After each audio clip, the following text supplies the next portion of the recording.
ಎಲ್ರಿಗೂ ನಮಸ್ಕಾರ ರೀ. ಬಸವೇಶ್ವರ ಖಾನಾವಳಿಯಿಂದ ಲಲಿತಮ್ಮ ಮಾತಾಡೋದ್ರಿ. ಎಲ್ಲರೂ ಆರಾಮದಿರಿ ಅಂತ ಭಾವಿಸೀನಿ ರೀ. ಬಸವೇಶ್ವರ ಖಾನಾವಳಿ ಯೂಟ್ಯೂಬ್ ಚಾನಲ್ಗೆ ಸ್ವಾಗತ ರೀ. ಎಲ್ಲರೂ ಭಾಳ ಸಪೋರ್ಟ್ ಮಾಡಾಕತ್ತೀರಿ, ಹಿಂಗೆ ಸಪೋರ್ಟ್ ಮಾಡ್ಕೊಂತ ಹೋಗ್ರಿ. ಅದ ನನಗೆ ಭಾಳ ಖುಷಿ ಆಗಕತ್ತೈತೆ ರೀ. ಇವತ್ತು ಒಂದು ಆರೋಗ್ಯಕರವಾದ ಕುಂಬಳಕಾಯಿ ಪಲ್ಯ ಮಾಡೋಣ ರೀ. ಕುಂಬಳಕಾಯಿ ಪಲ್ಯ ಅಗದಿ ಸರಳವಾಗಿರೋದು. ಈಗ ಕುಂಬಳಕಾಯಿ ಪಲ್ಯಕ್ಕೆ ಏನೇನು ಬೇಕಂತ ಒಂದು ಸಲ ತೋರಿಸ್ಬಿಡ್ತೇನೆ. ಈಗ ಕುಂಬಳಕಾಯಿ ಪಲ್ಯ ಮಾಡೋಕೆ ಏನೇನು ಬೇಕಂತ ನೋಡೋಣ ಅಂತ ಹೇಳಿದ್ನಲ್ಲ ರೀ. ನಾನು ಮೊದಲೇದಾಗಿ ಒಂದು 3/4 kg ಕುಂಬಳಕಾಯಿ ತೊಗೊಂಡೇನೆ ರೀ. ಅದು 1 kg ಸ್ವಲ್ಪ ಕಡಿಮೆ ಐತ್ರಿ.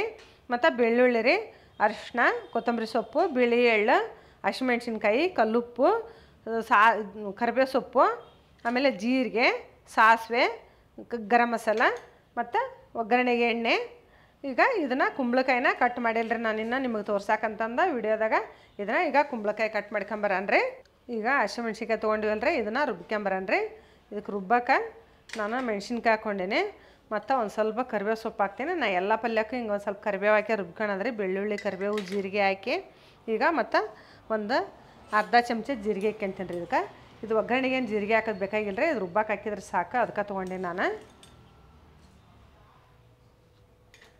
ಮತ್ತು ಬೆಳ್ಳುಳ್ಳಿ ಇದ್ರಾಗ ಒಂದು 2 ಎಸಳು ಹಾಕ್ಕೊತೀನಿ ರೀ. ಜಾಸ್ತಿ ಏನು ಹಾಕ್ಕೊಳಂಗಿಲ್ಲ. ಅರ್ಧ ಒಗ್ಗರಣೆಗೆ ಹಾಕ್ಯಂತೀನಿ, ಅರ್ಧ ಇದಕ್ಕೆ ಹಾಕ್ತೀನಿ. ಮತ್ತು ಕೊತ್ತಂಬರಿ ಸೊಪ್ಪು ಒಂದು ಸ್ವಲ್ಪ ಹಾಕ್ತೀನಿ ರೀ. ಇಷ್ಟು ಇದನ್ನು ರುಬ್ಕೊಂಬರೋಣ. ಮತ್ತು ಒಂದು ಸ್ವಲ್ಪ ಕಲ್ಲುಪ್ಪು. ಈಗ ಒಲೆ ಹಚ್ಚಣ್ರಿ. ಈಗ ಒಲೆ ಹಚ್ಚಿ ಬಾಣಲಿ ಇಟ್ಕೊಂಡಿವ್ರಿ. ಈಗ ಇದಕ್ಕೆ ಫಸ್ಟು ಎಳ್ಳು ಹುರ್ಕೊಂಬಿಡಣ್ರಿ. ಪೂರ್ತಿ ಒಲೆ ಜೋರಿಟ್ಟು ಹುರ್ಕೋಬೇಡ್ರಿ. ಇಷ್ಟ ಸ್ವಲ್ಪ ನಿಮ್ಮ ಬಾಣಲಿ ತಳ ದಪ್ಪ ಇತ್ತಂದ್ರೆ ಒಂಚೂರು ಚಟಪಟ ಅನ್ನೋದ್ರಾಗ ಒಲೆ ಆಫ್ ಮಾಡ್ಕೊಂಬಿಡ್ರಿ. ಮತ್ತು ಆಮೇಲೆ ಒಗ್ಗರಣೆ ಮಾಡಾಗ ಒಲೆ ಹಚ್ಗ್ಯಾರಿ, ಇಲ್ಲಾಂದರೆ ಇದು ಒತ್ತಿ ಹೋಗುತ್ತೆ, ಕಪ್ಪಾಗಿಬಿಡುತ್ತೆ ಎಳ್ಳು.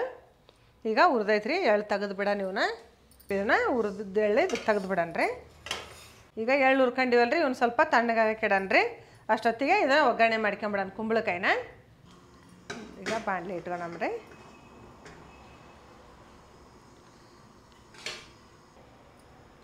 ಈಗ ನಾವು ಇದಕ್ಕೆ 1.5 ಸೌಟು ಎಣ್ಣೆ ಹಾಕಣ್ರಿ.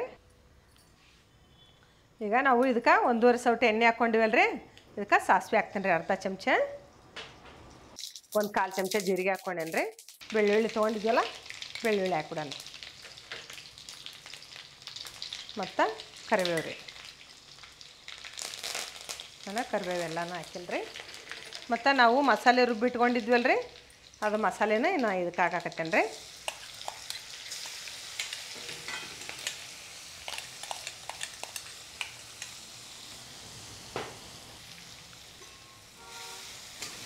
ಇದು ಹಸಿಮೆಣ್ಸಿನ್ಕಾಯಿಗೆ ಸ್ವಲ್ಪ ಎಣ್ಣೆಗೆ ಕರ್ಕೊಂಡ್ರೆ ಇದನ್ನು ಗ್ಯಾಸ್ಟ್ರಿಕ್ ಆಗಂಗಿಲ್ಲ ರೀ. ಇಲ್ಲಾಂದ್ರೆ ಕೆಲವ್ರಿಗೆ ಗ್ಯಾಸ್ಟ್ರಿಕ್ ಆಗುತ್ತೆ ಹಸಿಮೆಣ್ಸಿನ್ಕಾಯಿ. ಅದಕ್ಕೆ ನಾನು ಎಣ್ಣೆಗೆ ಹಾಕಿನಿ ಇದನ್ನು. ಈಗ ನಾವು ಹೆಚ್ಚಿಟ್ಕೊಂಡಿದ್ದಲ್ಲ ರೀ ಕುಂಬಳಕಾಯಿ, ಇವನ್ನ ಹಾಕ್ಬಿಡೋಣ.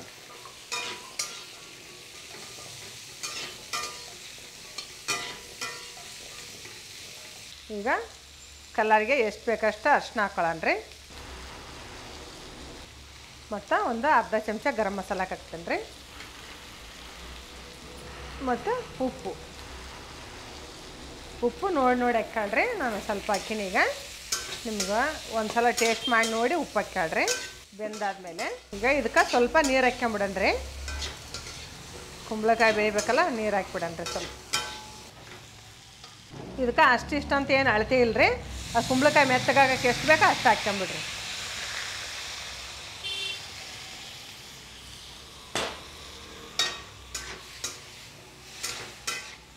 ಈಗ ಇದಕ್ಕೆ ಇನ್ನೊಂದು ಸ್ವಲ್ಪ ನೀರು ಹಾಕ್ತೀನಿ ರೀ ನಾನು. ನೀರು ಸಾಕಾಗಲ್ಲಿದೆ.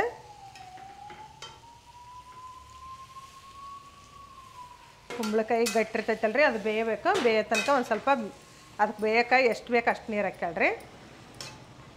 ಮತ್ತು ಇದು ಬೆಂದಾಗಿ ನೀರೆಲ್ಲ ಹೋದ್ರೆ, ಇನ್ನೂ ಕುಂಬಳಕಾಯಿ ಬೆಂದಿಲ್ಲಪ್ಪ ಅಂದ್ರೆ ಇನ್ನೊಂದು ಸ್ವಲ್ಪ ನೀರು ಹಾಕ್ಯಾರಿ. ಈಗ ಇದಕ್ಕೆ ಮುಚ್ಚಿಬಿಡಣ್ರಿ, ಅಂದ್ರೆ ಲಘುನ ಬೇಯ್ತೈತ್ರಿ ಕುಂಬಳಕಾಯಿ ಮುಚ್ಚಿದ್ರೆ.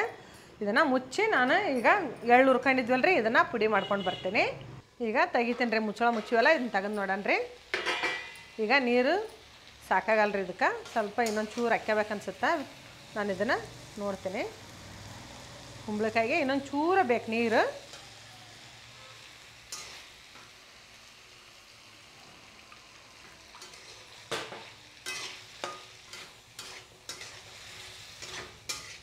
ನಾವಿನ್ನೂ ಪುಡಿನ ಹಾಕ್ತೀವಲ್ಲ, ಪುಡಿ ಹಾಕಿದ್ರೆ ಇನ್ನೂ ಸ್ವಲ್ಪ ನೀರು ಬೇಕಾಗುತ್ತೆ.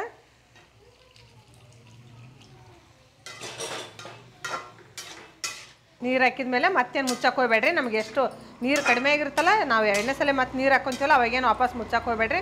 ಅಲ್ಲೇ ಅರ್ಧ ಬೆಂದೋಗಿರ್ತದೆ. ಈಗೇನು ಜಾಸ್ತಿ ಬೇಯೋದಿಲ್ಲ, ಅದು ಸ್ವಲ್ಪ ಸ್ವಲ್ಪ ಬೇಯಬೇಕು. ಈಗ ಬೆಂದೈತೆ ನೋಡ್ರಿ ಕುಂಬಳಕಾಯಿ. ಈಗ ಇದಕ್ಕೆ ನಾವು ಪುಡಿ ರುಬ್ಕೊಂಡಿದ್ವಲ್ಲ ಎಳ್ಳು ಪುಡಿ, ಅದನ್ನು ಹಾಕ್ಬಿಡನ್ರಿ.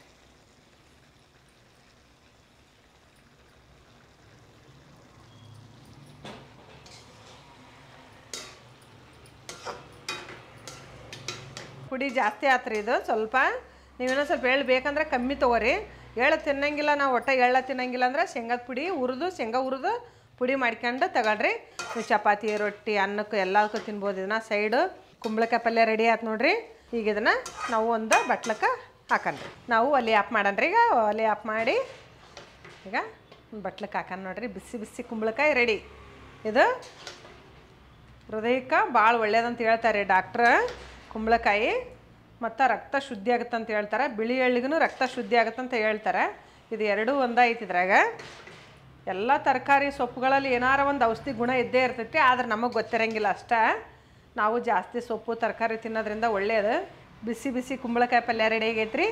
ನೀವು ಒಂದು ಸಲ ಮಾಡಿ ನನಗೆ ಕಮೆಂಟ್ ಮಾಡಿರಿ ಹೆಂಗಾಗಿತ್ತು ಏನಂತಂದು. ಎಲ್ಲ ನನ್ನ ದೇವ್ರುಗಳಿಗೂ ಶರಣು ಶರಣಾರ್ಥಿ.